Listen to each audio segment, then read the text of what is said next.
그때 예수께서 갈릴리 나사렛으로부터 와서 요단강에서 요한에게 세례를 받으시고 곧 물에서 올라오실새 하늘이 갈라짐과 성령이 비둘기같이 자기에게 내려오심을 보시더니 하늘로부터 소리가 나기를 너는 내 사랑하는 아들이라 내가 너를 기뻐하노라 하시니라.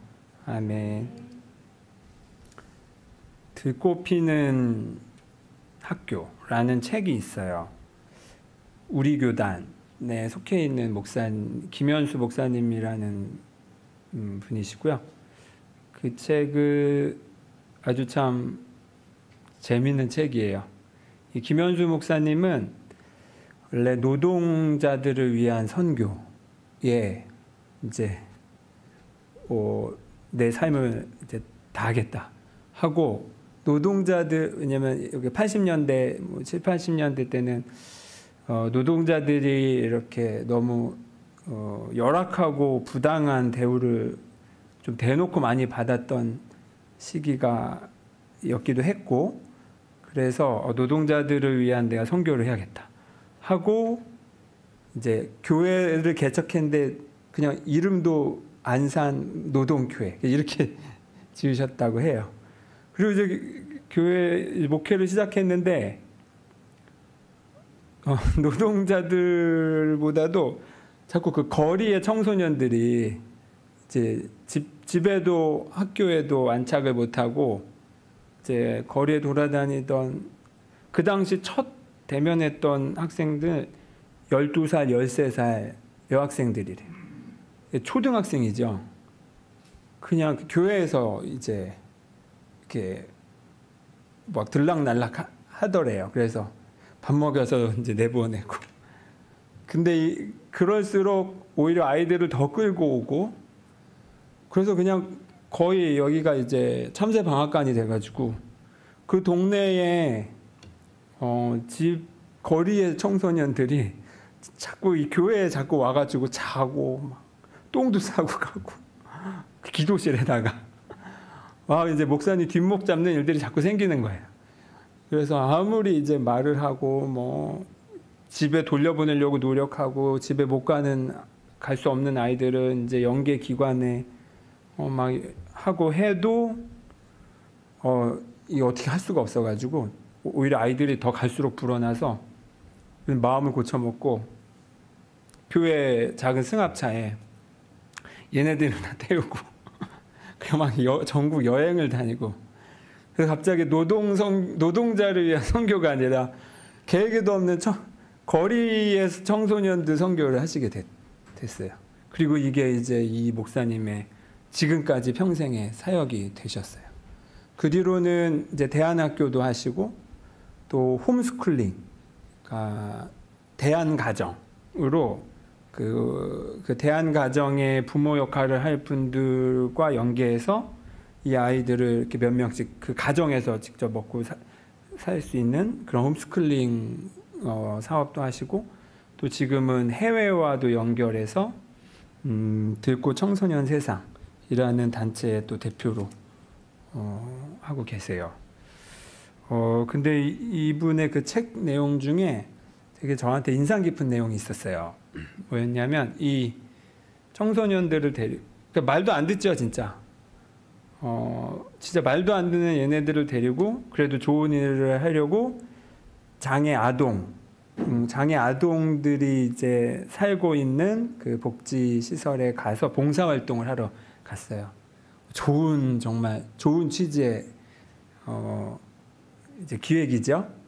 그래서 얘네들도 이제 너 이렇게 좀 거동이 어려운 장애 아동 밥도 먹이게 하고 뭐 자기 또래 아이들이기도 하고 라고 시켰더니 장애 청소년들이랑 얘네들이 뭐 하다가 싸우는 거예요. 좋은 일 하라고 봉사하라고 보냈더니 오히려 거기 장애 청소년들이랑 싸움이 붙어가지고 막 설랑설레하고 말 막 하고 너 뭐 이것도 못하냐고 뭐. 그래서 또 목사님 뒷목 잡고 그렇게 하면 어떡하냐 이제. 근데 뭐 말 옛날부터 안 들었는데 그 자리에서 들을 리가 없죠. 근데 얘네들이 계속 그렇게 하는 걸 보다가 불현듯 이렇게 통찰이 오신 거예요. 무슨 통찰이었냐면 이 들꽃 학교의 이 거리의 아이들, 집과 학교로 갈 수 없는 이 청소년들이 이렇게 거친 아이들이라고 생각했던 이 아이들이 오히려 장애인을 대할 때 뭔가 장애인을 수혜받아야 되는 대상으로 보지 않고 같은 눈높이에서 대하고 있더라는 거예요. 그렇죠? 우리 같았으면 만약에 내가 봉사활동하러 가서 저라면 만약에 그 장애인이 뭔가 막 저한테 욕을 한다든가 그러면 화를 안 낼 거예요. 그냥 의래. 내가 뭔가 이 사람은 도움이 필요한 사람이니까 내가 뭔가를 더 해줘야지 하고, 나쁜 뜻은 아니지만 의뢰 내가 그 사람보다 더 위에서 내가 좀 더 도덕적으로 윤리적으로 혹은 아량으로 더 넓은 사람이라고 생각하는 그 자리에서 장애인을 대하면서 봉사를 할 텐데, 이 청소년들은 처음부터 같은 눈높이인 거야. 그러니까 봐주고 보고가 없어. 내 욕망이 무시당하면 야 너만 밥 먹냐 이런 식으로 나가는 거예요. 근데 그 모습이 처음엔 되게 이것도 여기서도 버릇없이구네였는데 다시 생각해 보니까 오히려 이 목사님 배운 거죠. 을에 내가 수혜를 베푸는 입장과 수혜를 받는 이 미묘한 나도 의식하지 못했던 우열 관계를 내가 모르게 만들었는데, 이 청소년들은 그러지 않았으니까, 똑같은 눈높이에서 대했으니까. 그 이야기를 그 책에다 쓰셨어요. 그리고 그 내용이 저한테 되게 오래 가슴에 남았어요. 제가 장애인 관련된 인식 개선에 이렇게 섬세하지는 못해요. 용어 하나에도. 근데 우리가 실수하는 표현 중에 하나가 장애우라는 표현이 있잖아요. 우리는 오히려 장애인들을 친구로, 비장애인들이 장애인을 대할 때 뭔가 더 가깝게 생각한다고 장애우라는 단어를 쓰지만, 듣는 장애우 입장에서 그 표현은 하나도 좋은 단어가 아닌 거죠. 이미 아까 말했듯이 미묘한 우열관계를 느끼게 하는 그 단어인 거예요. 근데 저도 모르고 아마 실수하는 단어들이 또 있을 거예요. 이런 식으로. 그거는 이제 우리가 차차 배워가면 되고, 중요한 건 같은 시각에서 봤다는 거. 날 것 그대로의 거리의 아이들이다 보니 본인들도 날 것 그대로다 보니까 상대방을 볼 때도 뭔가 선입견이나 이거 없이 날 것 그대로 보는 거. 이런 눈은 배우고 싶다. 책을 읽으면서. 왜냐하면 저 자신이 이 사회에서 이렇게 학습된 예의, 학습된 뭔가 관례가 몸에 뱄는데, 그 중에는 사실 이렇게 좀 왜곡된 것들이 은근히 자리 잡고 있는 게 있었으니까, 저도 그 목사님의 그 책 내용을 보고 그때 인상 깊게 들은 기억이 있어요. 자, 여러분, 이어서 질문을 드리겠습니다. 이 성경책은 크기가 큰가요? 아니면 작은가요? 자, 크다. 손 들어보세요. 아무도 없으죠? 그럼 다 작다. 작다. 네. 손 안 드시는 게 지혜로웠어요. 왜냐? 대략 우리가 봐온 성경책에 비하면 이렇게 큰 편은 아닌 건 맞아. 그런데 제가 이 질문이 정확하지 않았어요. 뭐가 안 정확했을까요? 기준을 제가 말씀드리지 않았잖아요. 기준. 이 성경책은 여기 비치된 성경책에 비하면 작은 성경책이에요. 그런데 저희 집에 있는 이거보다 작은 성경책을 기준으로 센 이건 커요. 당연한 얘기? 자, 그런데 우리가 이런 식으로 살고 있어요. 무슨 말이냐? 의사, 좋은 직업입니까? 돈 많이 벌고, 사회적 지위도 있고, 또 직업 이름의 뒤에 사자, 스승사자가 붙네? 맞나? 맞을 거야, 아마. 좋은 직업입니까? 여러분은 그만한 능력, 의대 가실 만한 능력이 있었으면 가셨을 거예요? 저는 제가 의대가 성적이 안 된 것에 대해 하나님께 감사드려요. 제가 의대에서 근무를 해봤잖아요. 사역을 해봤잖아요. 의대생들이 어떻게 공부하는지를 옆에서 봤어요. 그리고 전문의가 돼서 어떻게 사는지를 옆에 봤어요. 와, 그거는 정말로 사명감이 있어야 돼. 그런 돈을 준다고 해도 저는 자신 없더라고요. 판검사, 좋은 직업입니까? 좋은 직업이잖아요. 똑같이 또 스승사자 붙고 명예도 붙고 그만한 어떤 면에서는 다른 사람의 운명을 결정하는 그런 권한을 가진 자리니까 그거를 원하는 사람들에게는 좋은 직업이죠. 그런데 저는 어떨까? 제가 법대를 갈 수능 성적이 나오지 않은 것에 또 하나님께 감사드렸어요. 와, 누군가의 다툼을 매번 그 다툼에 그것을 따지고 있는 매일매일을 보낸다고 생각해 보세요. 와, 저는 못 견딜 것 같아. 무슨 말이냐? 누구에게는 좋은 직업일 수 있어요. 대통령? 윤석열 대통령에게는 원했던 거니까 좋은 직업이라고 말할 거예요. 저에게는 저 하고 싶지 않아요. 지금 너 집에 설거지도 매번 아내 오기 직전에 겨우 하느라 늘 촉촉하게 젖어 있는데 마른 적이 없어요. 왜냐? 아내 오기 직전에 해서 퇴근하기 직전에 해서 그렇게 많은 일을 동시에 처리해야 된다? 대통령으로서? 무슨 말이냐면 다 상대적이라는 거예요. 우리가 좋다, 싫다, 크다, 작다 라고 했던 모든 것들이 실은 거기에 대부분 따지고 보면 절대적인 게 없어요.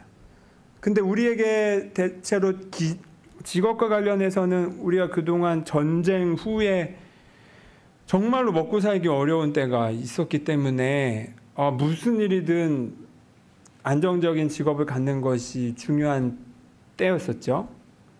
여전히 그리고 그거는 그만한 가치는 있다고 생각해요. 그런데 그게 과연 절대적인 또 가치는 아니에요.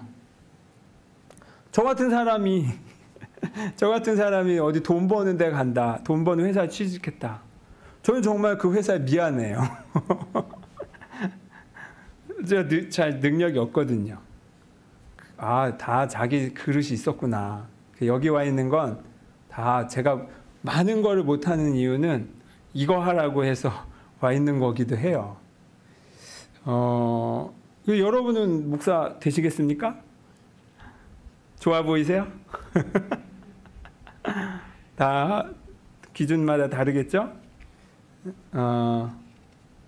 제가 말씀드리고 싶던 건 이거예요. 우리가 사는 세상의 가치는 비교해야만 그 가치를 가늠하는 세상이에요. 그리고 비교해서만 인정받을 수 있는 세상을 살고 있어요. 나라는 사람의 가치를 여러분은 보통 어디다 찾으십니까?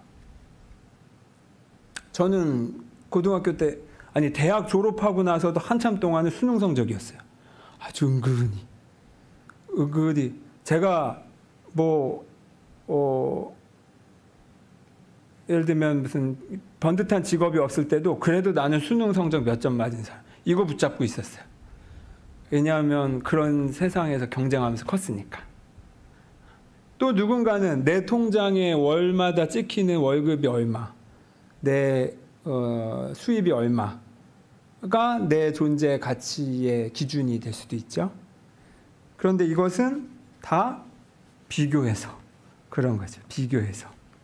나보다 훨씬 돈 많은 사람들 사이에서 나의 내 수입의 액수는 아마 조금만 지나도 되게 보잘것없이 보일지도 몰라요. 자꾸 그런 사람들 사이에 있다 보면. 또 마찬가지로 여러분은 우리가 그리스도교잖아요. 기독교. 그리스도교의 가치를 여러분은 설명한다면 어디서 찾으시겠습니까? 저는 아주 많은 설교에서 아주 많은 사람들의 얘기 속에서 우리 기독교의 가치를 다른 종교의 흠을 이야기하는 것에서 찾는 경우를 되게 많이 봤어요. 불교는 뭐가 문제고, 어디는 뭐가 문제고, 어디는 뭐가 문제야. 그래서 우리 기독교가 최고야. 딱히 틀린 말은 아닐 수 있어요. 그런데 이조차도 그냥 순수하게 예수님의 가르침이 뭐가 좋아서 그리스도교의 매력은 이거야 라고 말하기보다는 꼭 뭐 디딜 게 필요해.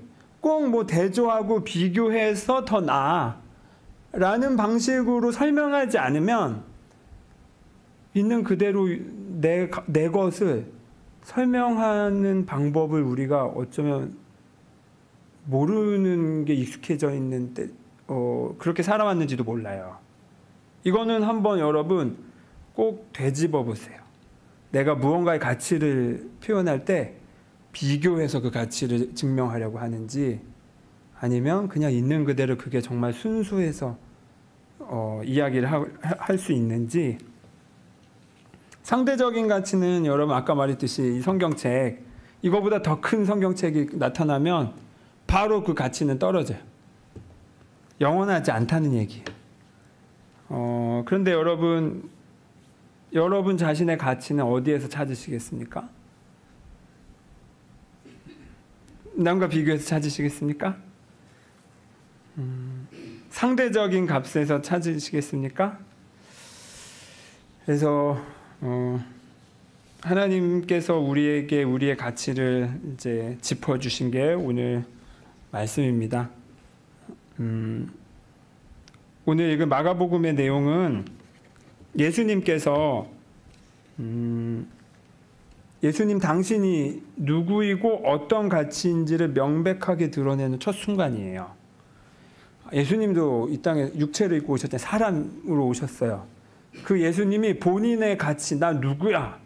내 이름값 이 정도야 라고 성경이 설명하는 첫 내용인데, 그 첫 내용이 뭐냐? 그 가치의 표현이 뭐냐?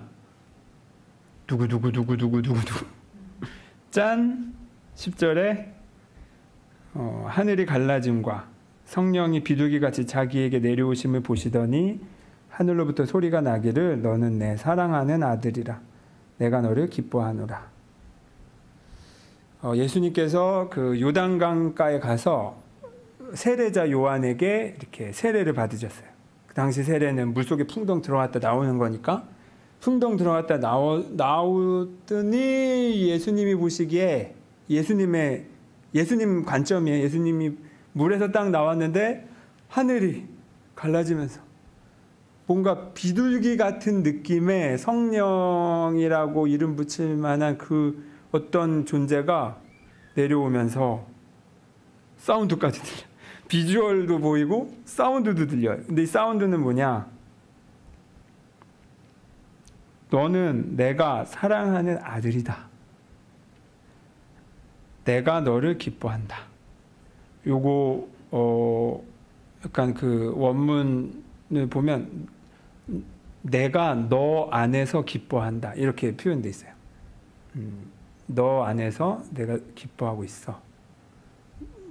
너는 내가 사랑하는 아들이야. 이게 사운드로 확 들리신 거예요. 이 순간이 뭐냐면 예수님이 내가 누구인가에 대한 정체를 명확히 하는 순간인 거예요. 나는 하나님의 사랑받는 아들이구나. 반대로, 이 말은 반대로 말하면 하나님이 나의 아버지시구나. 근데 이 아버지가 나를 완전하게 사랑하시는구나. 요거는 되게 혁명적인 표현이에요. 예수님 당시에는. 왜냐하면 예수님 때까지도 하나님을 아버지라고 표현하는 이게 그런 정서가 아니었어요. 결국 예수님은 하나님을 아버지라고 말했다가 십자가에서 죽으신 거잖아요. 신성모독으로. 네가 뭔데 아들이야 이거잖아요. 네가 뭔데 아들이야. 이 신성모독으로 죽으신 거예요 정말. 그러니까 되게 혁명적인 표현이었던 거예요. 하나님의 아들, 하나님의 자녀라는 표현은. 그런데도 불구하고 예수님은 이거를 당당하게 말씀하셨어요. 그리고 오늘 읽지 않았지만 요한복음 1장 9절 이하에도 똑같이 그 얘기가 있죠. 영접하는 자, 곧 그 이름을 믿는 자들에게는 무엇이 되는 권세? 하나님의 자녀가 되는 권세를 주셨다. 이것은 혈통으로나 육정으로나 하나님 사람의 뜻으로 나지 아니하고 오직 하나님께로부터 난 자들이니라. 주님을 영접하는 자는 하나님의 자녀가 되는 특권을 주셨는데 이 하나님의 자녀인 사람들은 이게 혈통으로나 뭐 이렇게 족보, 부모의 뭐 계보나 뭐 육정으로나 뭐 인간 차원에서의 여러 가지 어떤 가치로나 사람의 뜻으로 된 게 아니라 오직 하나님께로부터 이렇게 된 사람들이다. 그게 바로 하나님의 자녀인 예수님이기도 하고 그 예수님이 다시 우리에게 너도 그런 존재야. 하나님의 아들은 예수님뿐만이 아니라 우리까지 그 범위를 확 넓혀주신 거예요. 그러려고 굳이 예수님이 목숨 걸고 하나님의 아들이라는 표현을 쓰신 거예요. 우리한테 알려주려고. 당신은 죽으면서까지. 이 가치는 상대적인 가치인가요? 아니면 절대적인 가치인가요? 절대적인 가치입니다. 자, 우리 절대값이라는 거 아세요? 절대값? 저의 스승이신 강일상 목사님께 배운 아주 좋은 힌트, 뭐랄까, 소재라고 할까?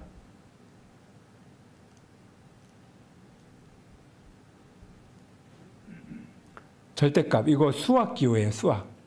이제 예배 설교 때 수학, 머리, 여러분 괜찮습니다. 저 고등학교 때 그렇게 내신이 중요할 때 수학 100점 만점에 8점 맞았던 사람이 2문제 맞췄어요.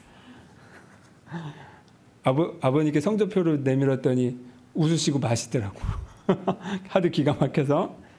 야, 어렵지 않습니다. 요게 뭐냐면 요 안에 무슨 수가 들어가든 요걸 절대값이라고 하는데, 자, 숫자 5가 들어가면 숫자 5의 절대값을 씌우면 어떻게 되냐면 그 5예요. 자, 근데 마이너스 5. 마이너스 5에다가 절대값을 씌우면 어떻게 되냐? 아세요? 여기 제일 젊은 분이 누구지? 혜정자매? 요거는 5예요. 무슨 뜻인지 아시겠죠? 여기가 플러스냐 마이너스냐와 상관없이 마이너스든 플러스든 무조건 절대값 씌우면 그냥 플러스 온 거예요. 그냥 쉬워요. 자, 근데 이 절대값 안에 왕이 들어갔어요. 그러면 뭐가 될까? 사람. 물론 뭐 여러 가지로 표현할 수 있겠지만 사람이라고 하겠습니다. 자, 이 절대값 안에 노비가 들어갔어요. 색깔이 빨간색이죠? 마이너스. 제가 지금 마이너스에다 뭐 좋은 거 아니죠? 노비가 들어왔어. 그러면 뭐가 될까요? 사람. 똑같은 사람. 결국 인류의 역사는 이 절대값 찾는 역사 아니었습니까? 왕도 사람이고 노비도 사람이고 우리 민주주의 역사가 그렇고, 이 민주주의가 여러분 장로교에서 비롯된 거 아세요? 이렇게 긴밀한 연관성이 있는 거 아세요? 우리 장로교회 제도와 민주주의가 비슷해요. 자, 하나님의 눈에 왕이라는 절대값이 들어갔을 때, 또 노비가 들어갔을 때, 또 대부호 사업가가 들어갔을 때, 또 실업자, 뭔가 인생에 되게 아주 비참한 패배감을 경험한 실업자가 들어갔을 때 하나님 눈에는 어떻게 보일까? 네, 요거예요. 근데 이 당연한 얘기를 굳이 절대값이라는 이걸로 말씀을 드리는 건 기억하기 쉬우시라고. 하나님 눈에는 여기에 뭐가 들어가든 간에 다 하나님 자녀. 그런데 여러분 굳이 왕을 고집하시겠습니까? 의스되는 왕? 여러분, 하나님은 굳이 다 하나님 눈에는 하나님의 자녀인데, 그것도 사랑받는 자녀인데, 그것도 내 안에서 하나님이 나 때문에 환하게 웃으신다는데 내가 너 안에서 기뻐한다라고. 하나님이 웃으셔. 나 때문에. 마치 손주 보듯이. 그런데 굳이 아니야 나는 노비야 이러실 거예요? 아니야 나는 사랑받을 자격이 없어. 나는 오늘 2만 원짜리 밥을 먹을 자격이 없어. 내가 뭐 오늘 하루 내가 2만 원을 못 벌었는데 그럼 2만 원 먹지도 말아야지. 그러시겠어요? 여러분, 여러분의 손주에게 그러시겠어요? 아니잖아요? 자, 하나님이 매긴 절대값. 나는 절대값의 존재이다. 여러분, 두 손을 이렇게 한번 모아 올려주세요. 절대값 모양을 해보는 거예요, 이렇게. 자, 이 두 손에 에너지를 모으겠습니다.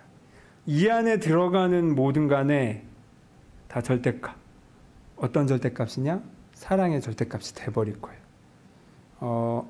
잠깐 이렇게 몸에서 떨어뜨리시고, 자, 혹시 최근에 있었던 내 스스로 못났다라고 느꼈던 거, 내 스스로 자기 비난했던 거, 자기 혐오했던 거, 내 스스로 답답하다고 느꼈던 거 하나만 떠올려 보세요. 그 떠올린 거가 지금 머릿속에 있죠? 자, 그것에 이 하나님의 절대값의 기운이 담긴 두 손을 제 머리 위로, 각자의 머리 위로 씌우겠습니다. 그리고 잠깐 몇 초간 느끼겠습니다. 내가 마이너스로 여겼던 내 인생의 가치들에 대해, 나의 존재 가치에 대해 지금 이 절대값 안에서 완전히 그 마이너스가 사라집니다. 내가 남들에 비해 잘났다고 의수됐던 그 값도 완전히 사라집니다. 나에게는 그 무엇도 비교할 수 없는 영원하고 절대적인 하나님의 사랑받는 자녀라는 가치가, 그것만이 나에게 남아 있습니다. 네, 손을 내리겠습니다. 여러분, 굳이 이렇게 귀찮게 손을 올리자고 한 거는 세포 기억이라는 게 있어요. 몸이 기억하는 게 있어요. 몸이. 당당하게라고 말할 때 이렇게 말하겠어요, 여러분? 당당하게라는 말을 하면 저절로 이렇게 펴져요. 그 말의 느낌과 내 몸이 지금 동기화가 돼 있어서 그래요. 내 몸이 기억을 하고 있어요. 마찬가지로 굳이 이렇게 한 거는 여러분 기억하시라고 했어요. 혹여 내 마음이 확 찌그러들 때, 쪼그라들 때, 내가 되게 못나 보이고 사는 가치도 없을 것 같고 뭔가 의미도 없는 것 같고 할 때 잠깐 멈추고 두 손에 하나님의 길을 모은 다음에, 그 절대값의 길을 모은 다음에 잠깐 이렇게 해보세요. 잠깐. 뭐든지 좋습니다. 그냥 언제든지 여러분 수시로 해보시기를 바래요.